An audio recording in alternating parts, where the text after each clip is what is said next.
Hi, my name is Angela Huang, and I'm the founder and principal consultant of Revgen Consulting. So we specialize in marketing and business development strategies for real estate funds, particularly those who make a positive impact and provide a solution for the communities they serve. I'm actually very truly honored to partner with Robert Carrillo and Yvette Romero. So I actually first met Robert several months back, and what really stood out was his passion for Launchpad and truly his vision for San Bernardino. And they really stood out to me. So I knew right away that there's something really special here, and I just really wanted to be part of it. So I'm grateful to partner with them to communicate their vision and provide some value in any way that I can and continue to enlighten those that want to be part of our mission here.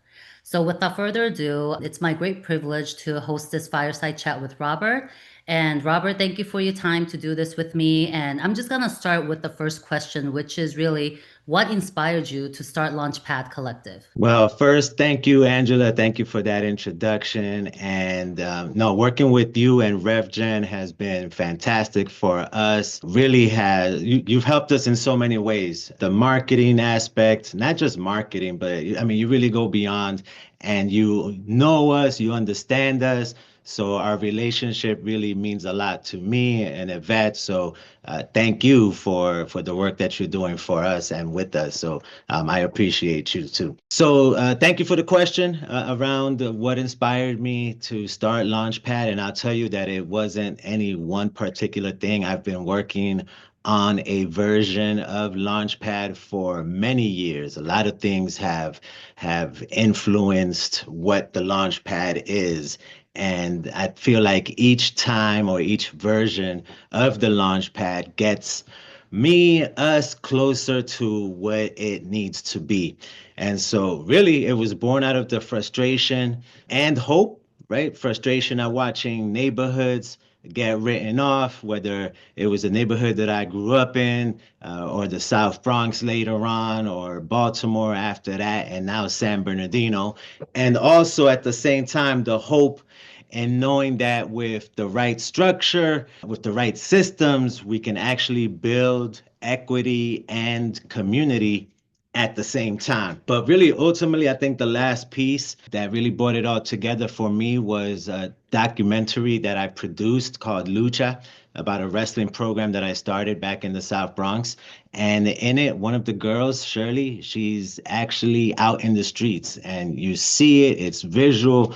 And I remember the first time I saw it, but now, of course, the many times after, it just hits different when you actually see it. And I was a special ed teacher at the time and also a coach. And so I saw it, I heard, right? We had multiple kids.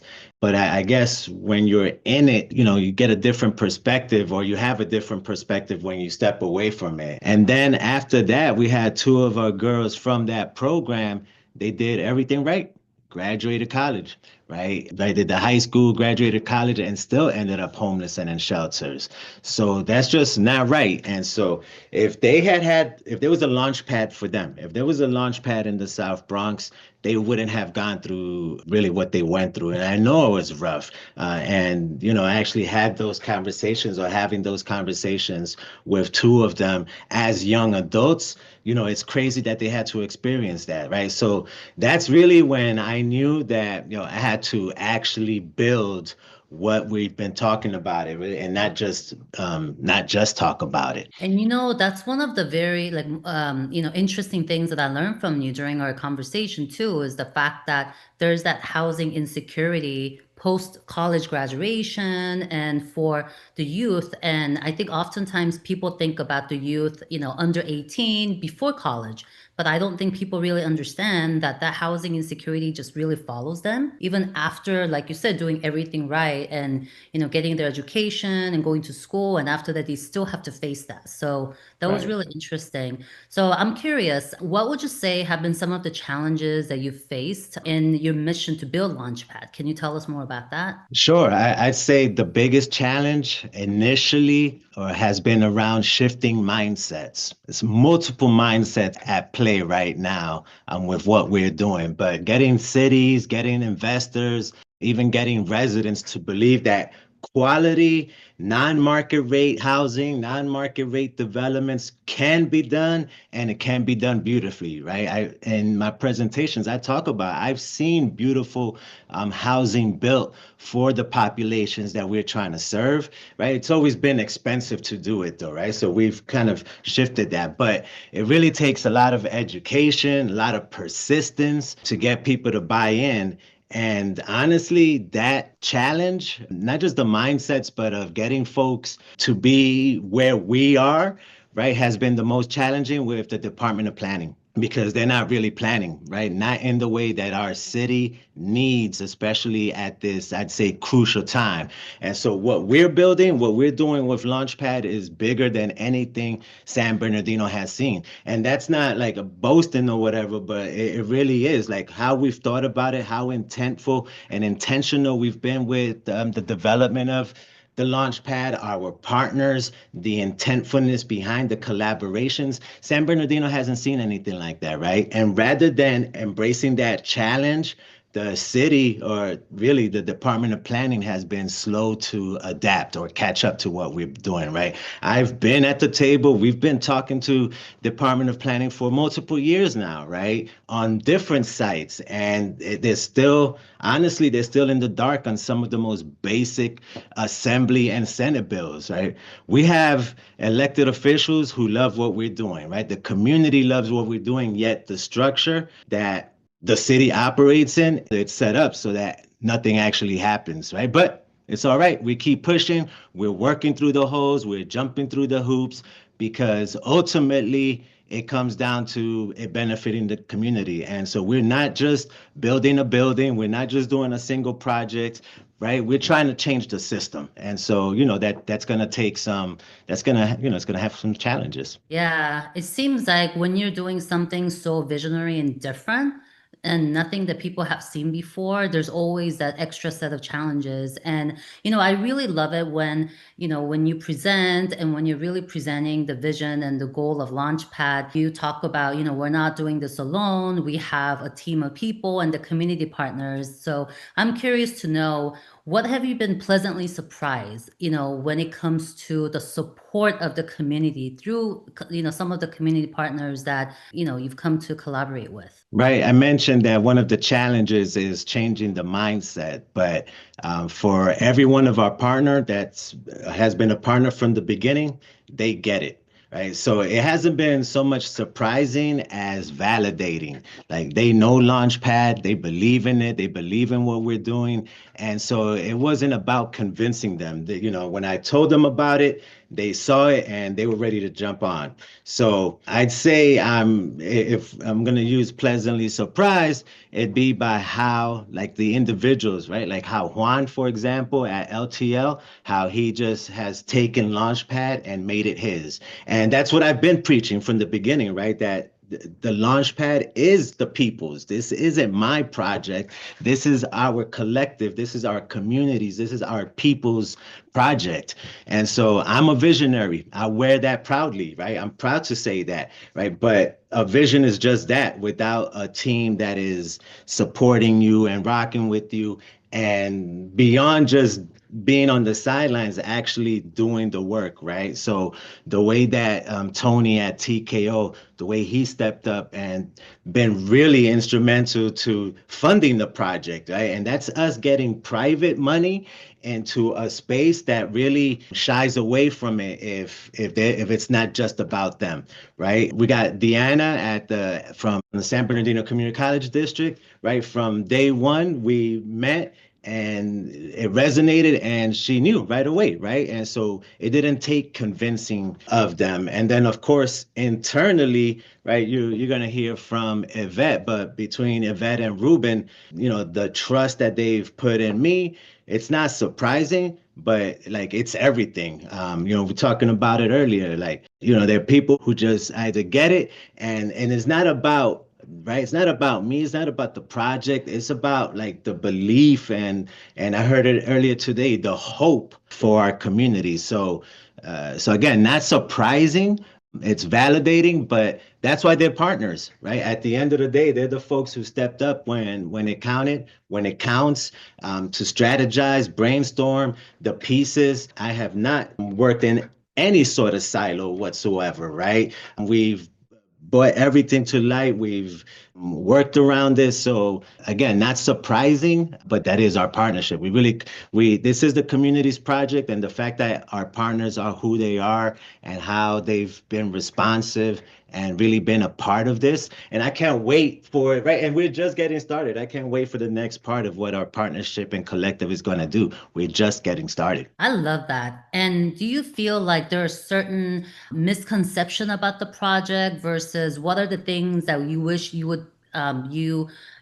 wish the community and the people in the government would actually know more about the project? I'm just kind of curious to see if you would run into certain misunderstandings or perceptions versus what's really going on and what you really want to communicate. Yeah, no, that's a great question. The launch pad, I just wish people understood that the launch pad isn't a building, it isn't a project or projects. It's a framework, literally a framework. And actually, that framework, I'd say, is supported by the Inland Empire's The Vital Conditions framework, right?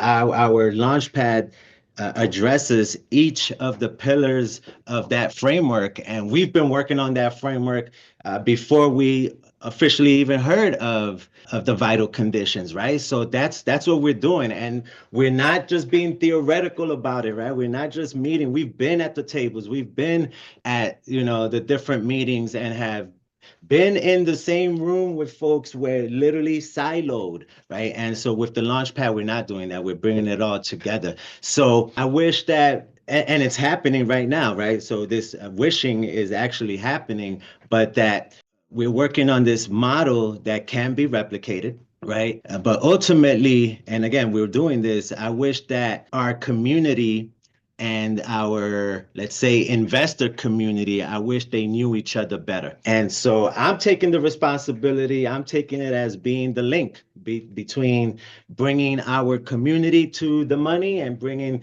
the money to our community, right? And when that connection happens, it's a win-win, and we've made it so that it's a win-win. When I talk about Launchpad, when I present it, especially to investors, I present it as it's a win for investors, it's a win for us as developers, and it's a win for our community in multiple ways. Every dollar that is invested in the Launchpad, every dollar that is contributed, and again, it's public and private. So private money and public money that comes from grants, but every dollar that's invested creates jobs, creates opportunity for ownership, creates housing, creates this dignity, this sense of belonging.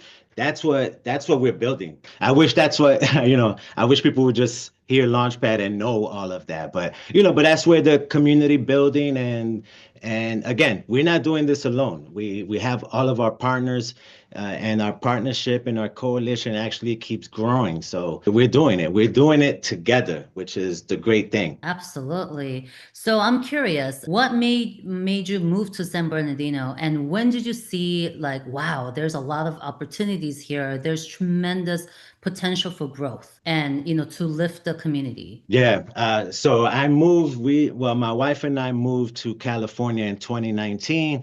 She received an offer to be an assistant principal at a new charter school in San Bernardino. So of course we came out here. She's now a doctor in educational justice and a founding principal of a school in Lake Elsinore. But we moved to San Bernardino during the pandemic, right, in 2020.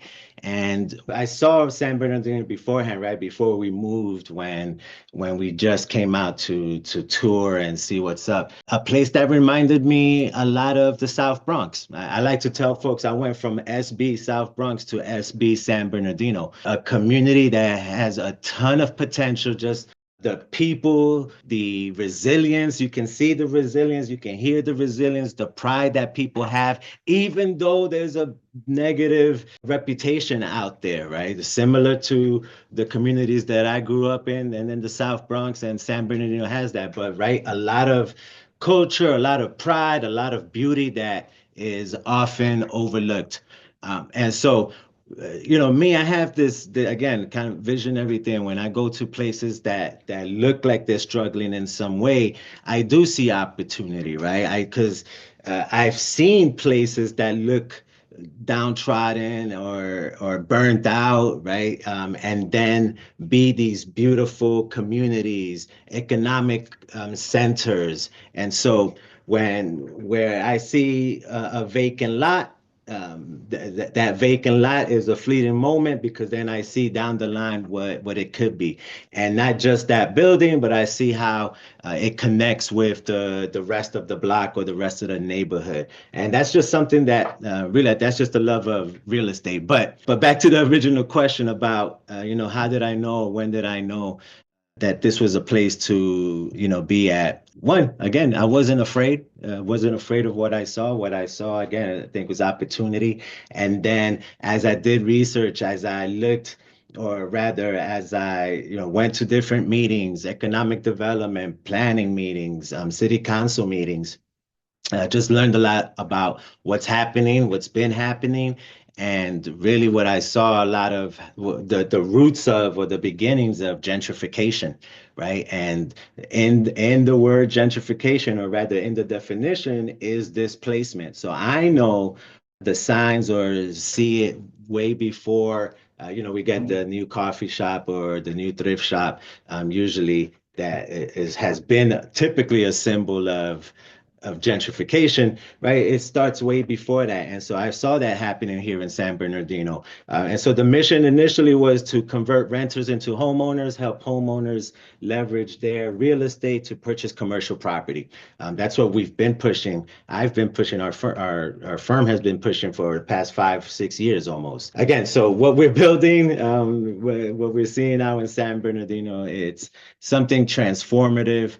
And it's not just for us, right? It's for the generations of families who've been here and who also deserve the opportunity to stay here, because San Bernardino will be developed. That's not even a question, right? And so it's making sure that the folks that have been here and are here with dignity when that time comes. And just kind of looking ahead, how are you feeling about the progress of Launchpad? And, I feel a lot of optimism from you. So, like, what keeps you optimistic about the progress and what it was when you first started versus now, and just looking, 12, 18 months from now? Oh, I feel really excited for where we are, where we're going, because we're actually doing it. We're doing it. We own the land. We own multiple parcels of land.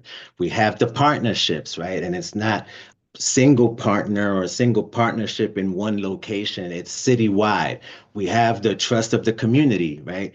To me, those things, especially the community part, that's the real foundation, right? And the other real foundational part is, like, just yesterday, we put down a deposit on the modular residential component of our project, right? Which means that it's going through engineering and then heading into production. So literally right now, Launchpad is happening as we speak. And so how can I not be excited about that, right? I love that it's happening. Pretty soon we're going to be able to go to a factory and see the building that is going to be our building on the land. We're going to see it, right? And so since then, like I mentioned, we've locked down a couple of other parcels. So we're running concurrent projects, right? We're talking about the one major launch pad, but who knows? Don't be surprised if by the end of next year you see 3 or 4 more launch pads rising in the community. So, really, what keeps me optimistic, what keeps me hopeful, is that we're doing it. It's not theory. We're not speculating. We're proving it can be done. And at the end of the day, that's what fuels me. It's like the song, "Ain't no stopping us now." That's how I feel. I love it. And I know you're a true visionary, and I'm curious, like, 5, 10 years from now, right? Or even decades from now, like, what do you hope, or what do you see as the ultimate legacy of Launchpad? Ooh, that's deep. What do I see as the ultimate legacy of Launchpad? Um, I think at least this moment right now with the Launchpad, hopefully it is the moment that redefines what equitable community development looks like in San Bernardino. So that's community first, sustainable, and inclusive, right? And so beyond the buildings, I think the real legacy is in the people that are living there, the people that are going to be in our developments, the young folks who grow into productive adults, the ones who start their families and whose families they're starting at the launch pads, right? And it's like they're here. No longer the brain drain that too many of our communities, especially communities of color, face, right? So our first launch pad will be one of many. And over time, I think what I would love to see is that Launchpad won't just be in San Bernardino, it will be San Bernardino. So I think that's where we're at. Oh, I love that. I have to quote you on that. I love it. That's wonderful. Well, thank you, Robert.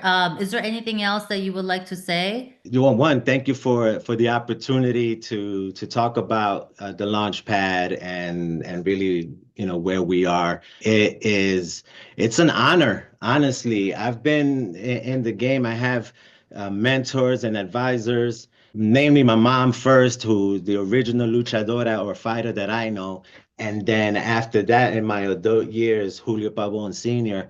From the South Bronx, right? And so they're my biggest influences when it comes to like community and community love. And really, it's our people. And my people, when people ask me, I'm Afro-Latino, right? My people, my lineage goes deep, right? And so, look, we're doing this. At the end of the day, we're doing this, and it's for our people. So that's it. I love that. Thank you so much for your time. And it's always a great joy to talk to you. So thank you so much for doing this fireside chat. And I'll make sure to, add your team's information so that, people can reach out for more questions and, anything else they would like to know more of. So, well, thank you, Robert. No, thank you, Angela.